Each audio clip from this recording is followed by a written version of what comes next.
saya mengisi waktu dengan ini sih. Saya suka kasih les gitu kan ke teman-teman yang masih SMA sampai akhirnya ada peluang sebagai PPIC di PT Orang Tua pada waktu itu.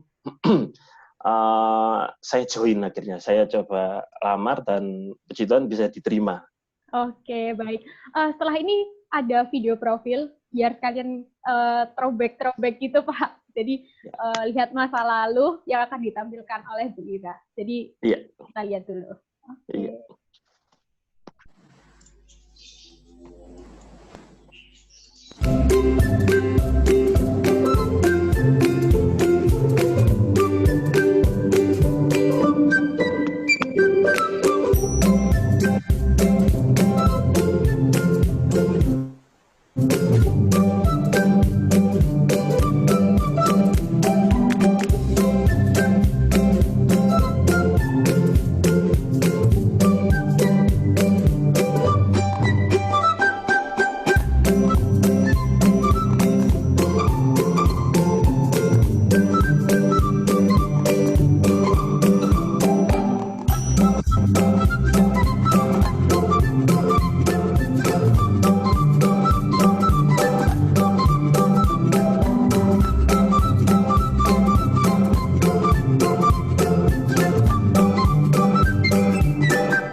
Mas Christopher, saya boleh nimbrung ya di sini. Iya. Untuk perjalanan karir itu bisa kuliah di luar negeri itu bagaimana ya, Mas? Iya. Tips and triknya. Mungkin saya mau lulus, mau kuliah lagi di luar negeri, mungkin bisa. Pastinya. Amin. Jadi kalau saya kebetulan posisinya saat ini bisa berangkat karena dapat beasiswa dari tempat saya bekerja sekarang ya, PT Pelindo 3. Dan mungkin kalau melihat master yang saya tempuh, MSc program in Water Science and Engineering with specialization of Coastal Engineering and Port Development, mungkin sedikit nggak nyambung ya, karena basic saya kan elektro ya. Tapi sekarang kuliahnya saya lebih bisa dibilang anak sipil sih ya.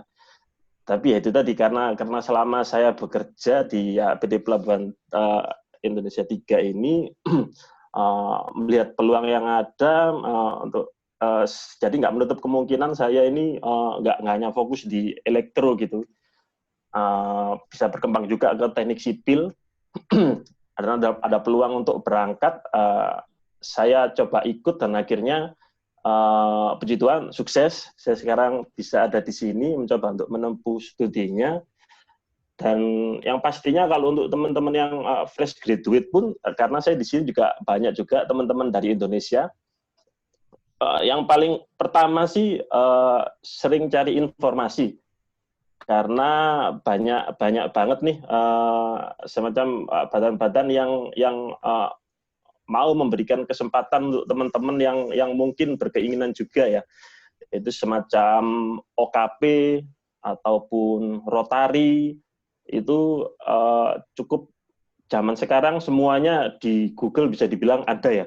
Jadi cukup ketik aja kata kunci OKP misalnya atau Rotary, itu di sana semua ada syarat-syaratnya, ada syarat-syarat yang harus dipenuhi, ada prosesnya. Kalau semuanya lancar bisa berangkat. Karena menurut saya salah satu peluang yang sayang untuk dilewatkan. Iya, betul. Oke, baik. Mas Christopher, saya mau tanya nih, Mas. Ya, mungkin boleh bagi dong untuk motivasi kita sebagai mahasiswa nih. Saya mau sebagai mahasiswa untuk memotivasi diri saya sendiri untuk giat lebih untuk kuliahnya, dan kemungkinan untuk teman-teman yang ingin mendapatkan beasiswa di luar negeri atau sekolah di luar negeri, mungkin Mas Christopher bisa mengasih motivasi kepada teman-teman. Iya. Monggo, Mas. Yang pasti ya, setelah saya berada di dunia kerja, itu pasti ada momen-momen di mana saya keinget kembali akan pelajaran-pelajaran waktu saya kuliah dulu. Yang saya mau sampaikan ke teman-teman sih, mumpung ada di masa kuliah, itu benar-benar digali, dimengerti sebisa mungkin, karena kalau buat saya sih pengalaman berharganya yang dulu waktu kuliah saya masih nggak tahu itu mau dibawa kemana. Akhirnya pada waktu di dunia kerja itu kita perlukan semua sih. Mungkin itu bisa dibarengi dengan untuk kita tahu itu nantinya dipakai buat apa. Jadi kita ada sense-nya gitu loh. Karena kadang kan kalau kita belajar, kita nggak tahu itu digunakan untuk apa. Kalau buat saya pribadi ya, itu semangat saya untuk belajar itu, untuk mencari tahu lebih jauh itu bisa dibilang turun lah. Tapi kalau saya tahu itu mau digunakan untuk apa, saya secara pribadi lebih termotivasi. Karena masa-masa selama kita kuliah itu nggak bisa kita ulangin lah. Hanya momen-momen di mana saya sudah kerja nih, saya pengen kembali kuliah lagi, ketemu dosen-dosen saya lagi, pengen tanya lebih jelas lagi. Testing aja, Wira. Testing aja. Jadi untuk memotivasi itu dari Mas Christopher sendiri itu harus ada goals ya, Mas? Harus ada tujuan depan ya? Iya. Kalau saya sih itu. Dan yang paling penting itu, kalau buat saya pribadi sih, kita nikmati yang kita lakukan nih. Karena kalau kita menikmati yang kita lakukan nih, gimana ya, nggak terasa sih, nggak seperti belajar gitu loh. Ya kita tahu ya, kalau kita menikmati segala sesuatu ini lain lah. Ya. Benar. Terus ya itu tadi saya yang paling penting ini kita tetap buka ini, tetap melek informasi lah, karena peluangnya itu banyak, peluangnya itu ada di sana, cuman kadang kita ini ya semacam nggak mencari tahu, kadang kelewat atau nggak menutup juga, kitanya yang nggak percaya diri untuk harus masuk. Update ya, Mas ya. Iya betul, update harus informasi. Betul. Kadang kita sendiri yang nggak percaya diri, kadang kita sendiri yang nutup pintunya gitu sebelum kita nyoba. Berarti dilarang minder ya, Mas ya, meskipun kita dari swasta begitu.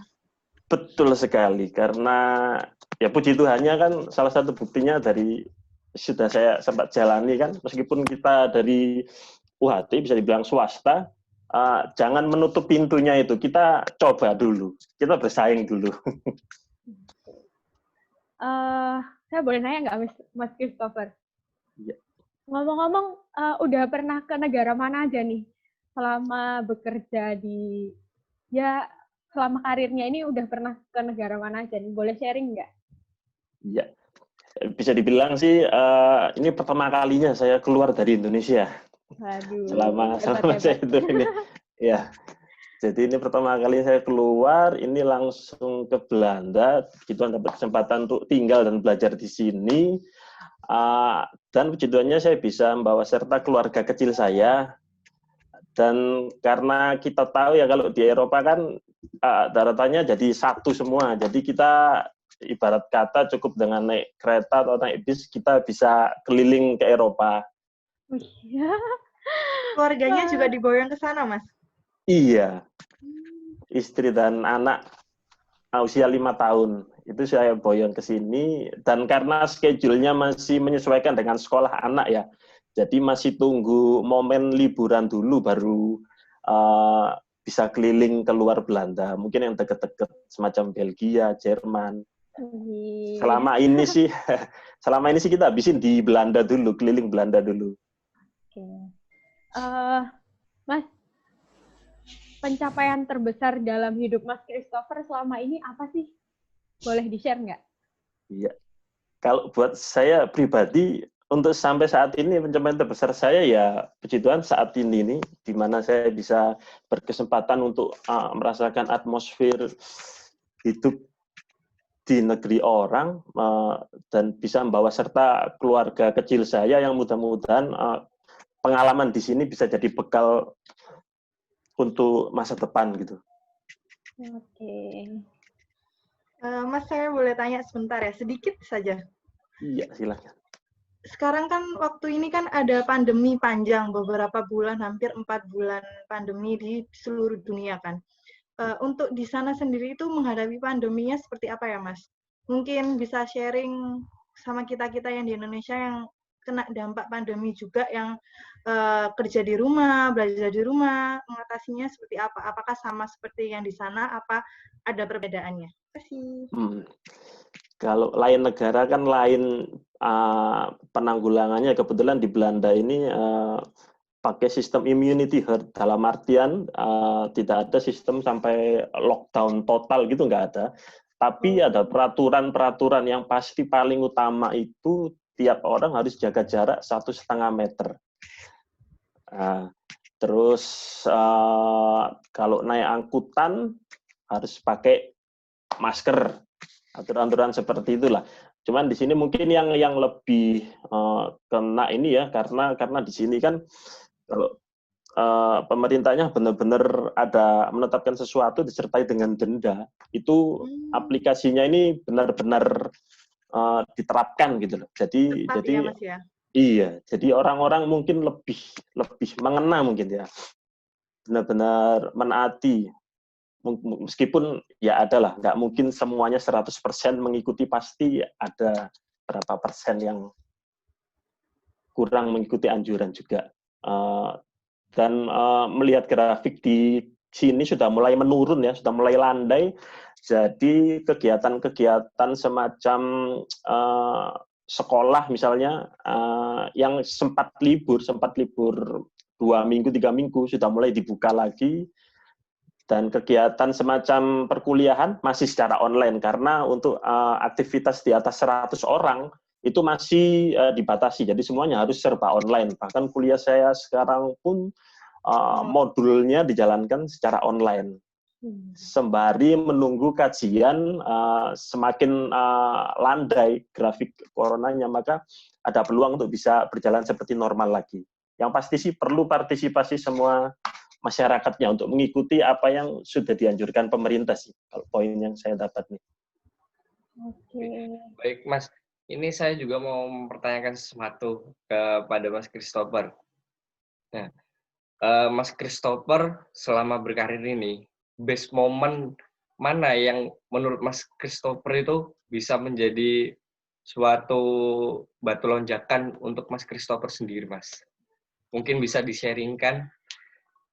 Kalau saya sharing pengalaman kerja sih, mungkin awalnya saya berangkat dari ini ya, PPIC di PT Orang Tua itu dulu kan, kurang lebih 3 bulan saya dapat kesempatan untuk bekerja di sana. Tapi selama kurun waktu itu juga saya mungkin karena sudah 4 tahun ya saya habisin waktu di elektro di UHT kan. Setelah momen bekerja itu saya kurang menikmati apa yang saya lakukan mungkin ya. Jadi saya dan puji Tuhan dapat peluang untuk melanjutkan karir sebagai quality control elektronika. Waktu itu ada peluang di PT Dok dan Perkapalan Surabaya BUMN. Akhirnya saya ambil peluang itu. Seperti yang saya bilang tadi, kalau kita menikmati segala sesuatunya itu lebih enak sih ya. Dari situ saya bisa menumpuk pengalaman untuk bekerja sebagai quality control selama 4 tahun, dan ada peluang untuk pembukaan seperti yang saya bilang tadi ya, kita tetap selalu melek informasi istilahnya. Karena terkadang ini kalau kita sudah terlalu nyaman sama yang kita lakuin, kita terjebak di zona nyaman gitu sih. Nggak bisa upgrade ya, Mas ya? Iya, betul. Okay. Dan puji Tuhan waktu itu ada peluangnya juga, dan ya saya bilang tadi sih kita harus pede ya, karena pada waktu kita ingin masuk ke waktu itu pembukaan di Pelindo 3, pesaingnya kan pasti banyak juga, dari universitas-universitas yang lain dengan ya gimana nilai akademis yang tinggi dan segalanya, tapi itu tadi kalau kita sudah nyerah duluan, sudah nutup duluan, kita sudah kalah tanpa perang istilahnya. Jadi coba dulu, situasinya bisa diterima. Oke. Siapa tahu rezeki ya Mas ya. Iya betul, kalau sudah rezeki. Nah, Mas Christopher, ini ada pertanyaan dari Bapak Wewin di Zoom group chat. Jadi pertanyaannya, Mas Christopher mulai belajar di Dev dari kapan kah? Nah, saya mulai belajar Oktober 2019. Kalau di Delft ini gelar master ini kita tempuh dalam waktu 1,5 tahun. Jadi kalau semuanya lancar, amin, April 2021 semuanya selesai, bisa pulang. Wah, semangat sekali nih Mas Christopher ya belajarnya. Terakhir nih Mas, pesan buat mahasiswa yang masih aktif maupun mahasiswa yang lagi menjalanin skripsi di akhir semesternya, baik saya sebagai alumni yang barusan lulus dan mau mencari peluang kerja, sarannya Mas, saran dan pesan untuk kami semua. Iya, kalau yang lagi kuliah sih, seperti yang saya sampaikan tadi sih, banyak momen-momen di mana saya waktu sudah kerja ini, rasanya pengen kembali ikut kuliah lagi. Jadi saran saya benar-benar nih, manfaatin waktu yang sedang kalian jalan ini. Nah, mungkin sedikit motivasinya, mungkin kalau kalian tahu itu akan digunakan untuk apa, bisa lebih memotivasi untuk mencari tahu lebih jauh. Jadi nggak berhenti pada porsi yang diberikan di kampus, tapi lebih bisa mengembangkan sendiri. Dan malah kesempatan untuk berdiskusi dengan dosen-dosen yang sudah pasti kompeten dan bisa sangat membantu. Kalau untuk proses skripsi, pra, dan pasca, yang pasti sih jalani skripsi itu berat. Saya masih ingat sampai sekarang. Rasanya nggak bakal bisa selesai, tapi percaya deh, pasti selesai, pasti lulus, amin. Amin. Saya juga merasakan seperti itu sekarang, Mas. Mau sidang. Nanti kalau sudah lulus, leganya luar biasa. Tapi itu tadi, kalau sudah lulus, perjuangannya justru baru dimulai. Oh, gitu. Untuk yang baru lulus, yang paling saya ingat tuh satu, melek informasi dan jangan minder, yang pastinya itu sih. Jangan sampai kita menutup pintu yang sebenarnya ada. Itu sih. Mas, saya boleh tanya ya, sedikit saja. Untuk tiket ke Belanda itu berapa sih? Dan biaya hidup, sewa rumah, dan biaya hidup makan, dan lain-lain itu untuk mahasiswa itu kantongnya aman nggak sih? Gitu. Ya, jadi itu pertanyaan banyak orang.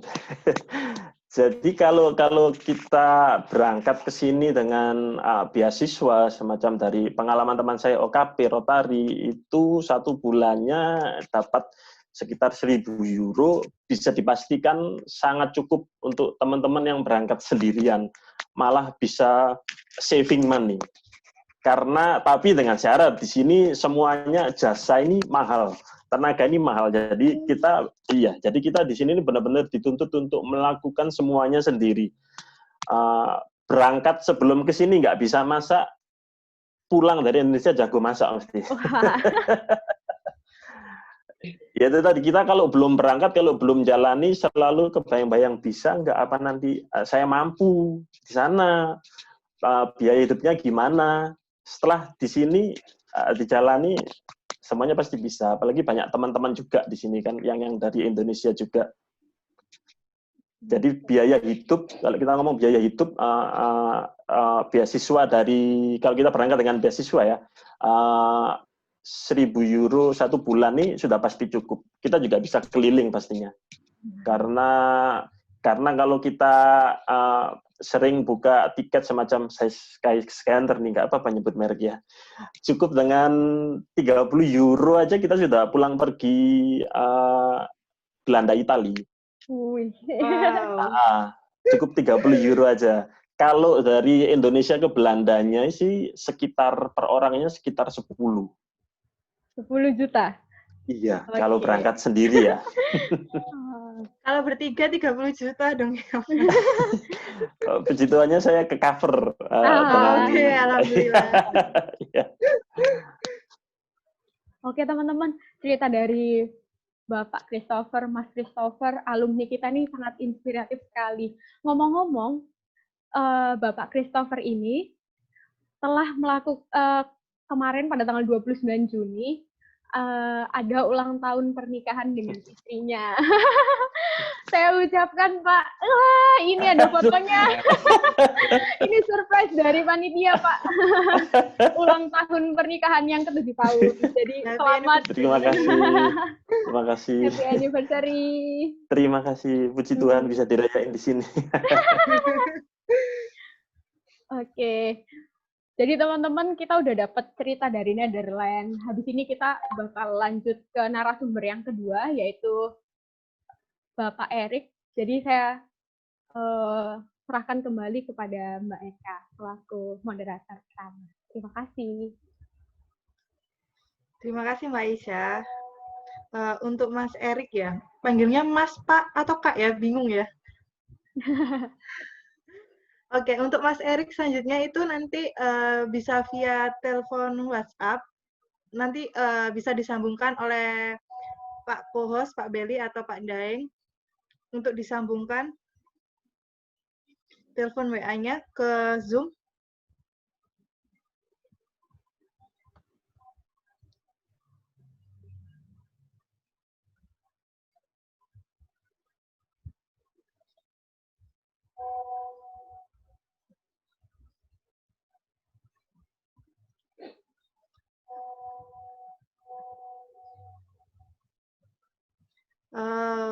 Halo.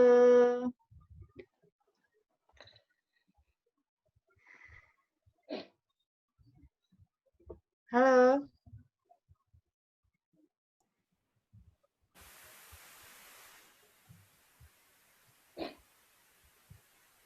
Halo Mas Erik. Bisa dengar suaranya?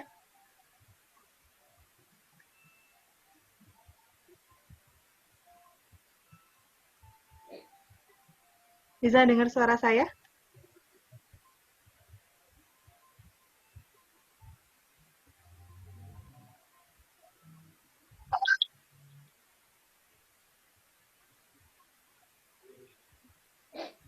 Mohon maaf untuk gangguannya. Kami selaku panitia akan mencoba kembali. Karena Mas Erik ini lagi berada di tengah laut untuk pelayaran.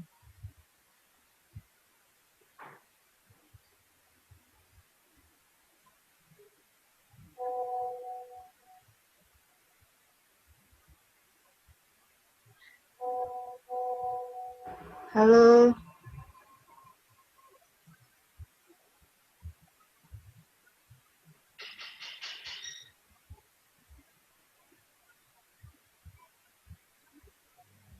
Oke, untuk menunggu sesaat akan ditampilkan video cuplikan dari ini udah tersambung. Halo Mas Erik, bisa dengar suara saya?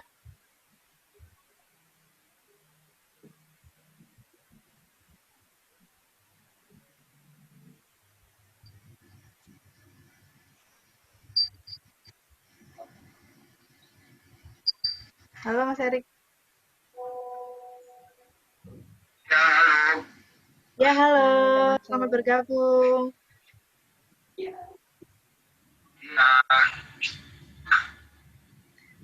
Saya membacakan biografi dari Mas Erik sebentar, boleh ya? Mas Erik, Erik Kristiantoro, tempat tanggal lahir di Surabaya 21 Desember 1985, kuliah di Universitas Hang Tuah Surabaya tahun 2005 sampai dengan 2009. 2009 sampai sekarang kerja di PT Indomaritim, perusahaan pelayaran milik Bogasari. Cerita saya saat masih kuliah,